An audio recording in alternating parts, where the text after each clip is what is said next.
po, isang mapagpalang araw po sa inyo lahat. Ako po si Pablo Villegas. Ako po ang acting or interim chairman ng Dama Service Cooperative na amin pong ipinundar upang higit po naming matulungan at makapag-ugnayan sa mga mahirap na magsasaka sa Bundok Peninsula, sa mga barangay ng maraming nyugan dito po sa Quezon Province.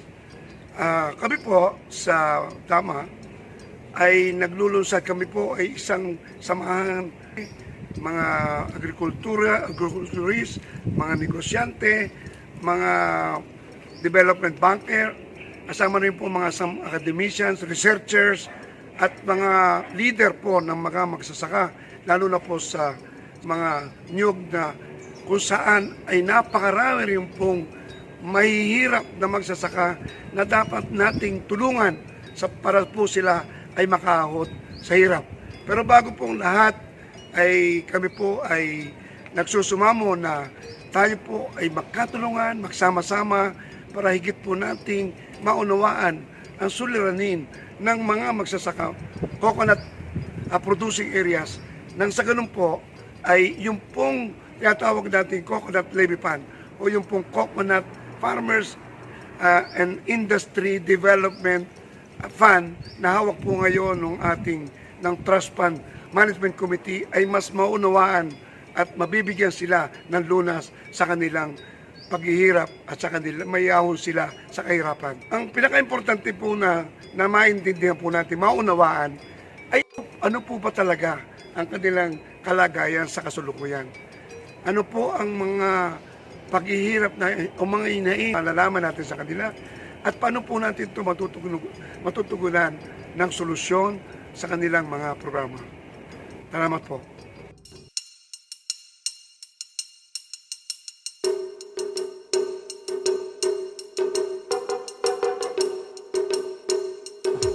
Patuloy na hinaharap ng mga magsasaka ng nyog sa Bundok Peninsula ang mga hamon sa kanilang hanapbuhay dahil sa patuloy na pagbagsak ng presyo ng kopra na umaabot sa pagbaba nito ng 20 pesos na lamang kada kilo na nakaapekto sa kita ng mga magsasaka.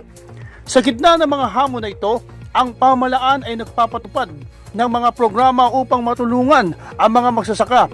Isa na rito ang Coconut Farmers and Industry Development Plan o CFIDP na naglalayong sanayin ang mga magniniyog sa paggawa ng mga bagong produkto at pagninegosyo. Bukod dito, ang Department of Agricultural Training Institute sa Calabarzon ay nag-organisa ng mga pagsasanay at radyo-eskwela upang mapalakas ang kaalaman at kasanayan ng mga magsasaka. Nakatuon ang mga programa at proyekto na ito sa pagtulong sa mga magsasaka ng niyog sa Bundok Peninsula upang mapabuti ang kanilang kabuhayan at makabangon sa mga hamon na kanilang hinaharap. Sa kabila ng ginagawa ng gobyerno, may mga magsasaka ng niyog na nakakaranas pa rin ng kahirapan dahil sa kakulangan umano o hindi nakakaabot sa kanila ang mga nasabing proyekto. Gayunman, pinapaabot ng mga magsasaka ang kanilang taus-pusong panawagan sa mga kinauukulan. Okay, yan. Mga Apol, yung kinikita nyo, sabi nyo kanina, umaabot ng neto nyo, mga 10,000, di ba? More or less, isang buwan. Plus Hindi po 2.5. sadyang hindi po nagalayo lang doon. Tapos, ang gastos nyo dun sa dalawang anak nyong nag-aaral sa kolehiyo, Mga gayon din halos po. so hindi ho kayo nakakaipon. Pero hindi naman nagkukulang. Hindi naman. Pero nagkakautang ho kayo paminsan-minsan. Nakakautang din po talaga. Mga magkano, saan ho kayo umuutang? Magkano interest? Ay, pag ho, medyo nagkikipito kami doon para sa mga bata, tinutulungan ho kami ng mga kapatid ko.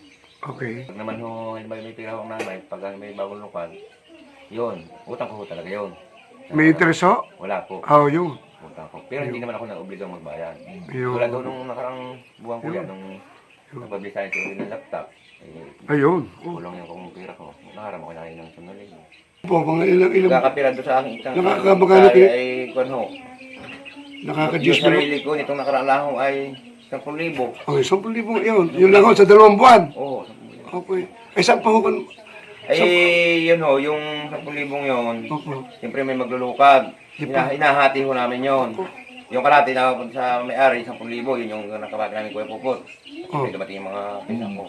Tinulong ko na. So, ilan ang natitira sa inyo? Yung 10,000 talaga. Agwa ng barya naman. Lahat Yung nagkatira ho. 50% po. 50% sa saging. Tapos hindi nga palibasa ngayon kumagyo yun. Nakais po ang patay ng gulay. May babaw daw, patayin po yun. Yung pagbabagyo po ba, mga Apol, anong epekto sa inyo pag tuwing binabagyo kayo dito? Malaki po. Gawa ng siyempre, imbis na yung mga pangailangan ko ng pamilya, hindi na dapat kukulangin. Gawa ng sa saging palahong ay sobra-sobra na. Yung saging namin. Nakakantanggap po ba kayo ng suporta mula sa gobyerno, sa ibang mga grupo pagkatapos ng mga epekto ng bagyo? Yung ano po, yung siguro mga kape asukal lang po, mga ilang kilong tinapay. Mga relief goods? Relief goods lang. Maliban naman po, di wala pa. Paano po yung mga nasirang mga pananim? Ayun nga po, sabi nga po, naka-insure, wala pa naman hanggang ngayon, ilang buwan na. Kaso matagal bago nakakarating. Matagal po, minsan ay baka hindi pa nga makarating. Kayo po ba'y nabayaran na ng insurance ever nung mga nakaraang mga Hindi pa. Kaya. Pag ano po, kasama po pag halimbawa nagatanim po kami ng talong, pag tinutulungan ko po yung asawa ko, tapos yung mga bata minsan katulong po namin. Pag mga isang buwan po na mahigit po, pwede na po siyang litsunin na siya, pag litsunin na. Magkano po ang puhunan nyo sa bawat biik? Ano po yan? Patak po ng 4,000 po. Tapos pag Yung naibenta, depende po doon sa laki ng bulaw. so nabibili nyo ng 4,000. Tapos pag binibenta na po, pang lechon, magkano ang kanyo? 6,000 po. So kumikita kayo ng 2,000. Tapos ilang buwan ho yan? Mga isang buwan po kalahati. Okay, Ano po siya. naibibenta Kaya na. ibenta na. Okay.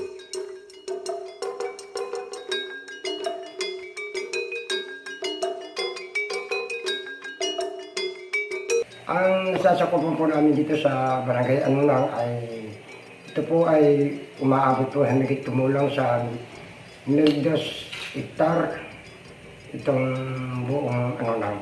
At yung iba po naman ay medyo yung mga tenant, yung iba yung mga tenant o yung iba kaya yung iba hindi may mga kaya nga naman yung iba naman ay medyo kulang ang kanilang bilang sila nag-nyunyog na lang bilang tinan.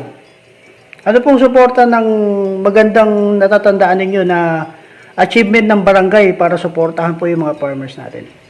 Ay kami po ay nahingi ng tulong sa DE para yung ibang farmers ay matulungan po at malagdagan ang kanilang income para sa kanilang pamumuhay. Gaano po kadalas magbigay ng suporta sa mga farmers po, ang gobyerno natin? Ay dito po ay medyo minsan mga 2 beses ang taon sila nabibigyan. Lalo na pag nadaan nga ng mga kalamidad, ay lagi naman po sila nabibigyan. Ay yan po nga, ang una-una ay ang na-problema ho namin ay ang farm to market road. Una-una po ay lalo na pag umulan, ay halos ay kakunti pa ho ang concreting dito at paminsan-minsan po lahat namin napapatambakan. Ay yan po ay na-problema namin dito sa barangay Anunang. Sapagkat malaki pa po ang problema rito, lalo na po ay sa paglabas ng kalakal ay hindi po namin na ilabas kapag ganyang maulan. Kaya inahiling ko nga sana kami matulungan para po ay sabi nga lang makonkreting po yung may hirap namin daan dito sa barangay Anunang. Problema lalo kapag po ay mayroong mga dalahin sa ospital ay yun po kami nagkakaproblema, halos po ay talagang hindi agad madala sa ospital at gawa ng sa hirap ng daan. Kami po ang barangay, buong ang mamamayan po dito sa amin sa barangay Anunang ay humihingi po sa inyo po ng suporta at ng tulong. Matulungan po kami sa aming karsada para po naman ang aming mga pasyente o mga kalakal na mga dinadala ay ating po maihatid agad sa mga market. Magandang araw po. Ako po si Dindo Divida, manager po ng masikap na Maging-Niyog Agriculture Cooperative. Kami po samahan po na nag-umpisa po kami sa 11 organisasyon hanggang sa nabuo po kami bilang co-op. Ngayon po kami ay 2 taon ng kooperatiba. Meron po kami pinasisimulan ngayon. Meron po kaming tindang coco vinegar at meron din po kaming nakuha mula sa CDA na tin piglets at meron din po tayong mga coconut seeds na nagmula din po sa PCPP ng PCA at meron pa rin po tayong mga nakuha mula po sa private sector. Meron po kami 21,000 seeds po dyan na ipapamahagi po natin sa mga miyembro natin na meron 20 hectare ang bawat isa na meron kong 800 seeds na pananim po yun. Yun po ay dagdag po namin na pangkabuhayan. At dahil po kami bago lamang, nag-uumpisa po kami. Ngayon, nagpapasalamat po kami na andito naman po ang inyong grupo. Anong pid po, nagpapasalamat po kami sa Digamid kung kami po ay matutulungan din. Dahil kami po ay nag-uumpisa. Unang-una, para po matuloy at tuloy-tuloy na kumita po ang ating mga miyembro sa co-op, ay magkaroon po kami ng puhunan. Una, sa pamimili ng kopra dahil kami po niyog ang aming pangunahing produkto rito sa amin sa aming kooperatiba. Kaya po isa sa laking tulong kung mabibigyan tayo ng puhunan. Pangalawa, magkaroon pa po ng mga intercropping sa ilalim ng niyugan para makakuha pa po tayo dagdag kita ang ating mga miyembro. Para kung sa ganun ay lalo pa pong umangat dahil mula noon hanggang sa nung mga nagdaang panahon ay hirap na hirap po tayo dito sa ang mga magsasakaho rito sa Villarreal dahil ito po yung nagmula sa dating hacienda. Kaya ako pinapangarap namin na magkaroon kami ng maunlad na pamumuhay at makapag-aral po ang aming mga anak at kung sa ganun umangat po ang magiging bukas ng aming mga anak. Kaya po sa tulong po ng inyong nanay na kami po ay makikipagtulungan din na para sinasabi nga po natin ay pangarap ngayon at sa mga susunod po ay maging matagumpay. Yun lamang po at maraming salamat at maganda.